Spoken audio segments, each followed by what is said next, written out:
Florida Governor Ron DeSantis' run for the White House is costing millions of dollars. NBC is reporting staffing cuts just weeks into his campaign. Washington News political reporter Greg Fox reports tonight on the campaign cash and the challenges ahead. So many people run for office and they promise big things and then they underdeliver on their promises. Republican Florida Governor Ron DeSantis addressing the Christians United for Israel summit in D.C. But we over-deliver on our promises. And so when we say we're going to do something, we do it. But if the DeSantis promise was a strong challenge to former President Donald Trump in the GOP primary, so far it's not materializing. The latest Tip Insights poll shows Trump with an even larger lead, nearly 40 points, over DeSantis than it did in May.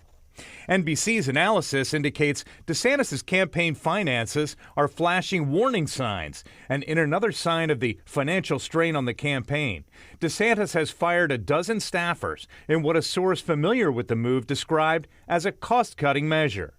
Before then, he had been paying salaries to 92 people. WESH 2 News reviewed DeSantis' quarterly FEC filing. It shows he raised $20 million and spent $7.9 million just in the first 6 weeks of his campaign. That leaves him about $12 million cash on hand. That's a little more than half of what former President Donald Trump has in his account. Former Florida Congressman and former Republican David Jolly tells us DeSantis has overspent and underdelivered. From an administrative standpoint, the governor has mismanaged his campaign.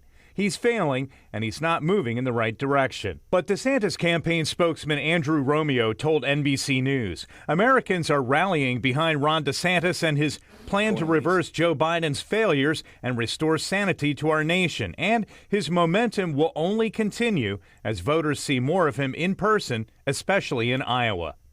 DeSantis certainly has a financial advantage over most of the Republican field of candidates, with $82.5 million transferred from his state campaign account to a super PAC called Never Back Down.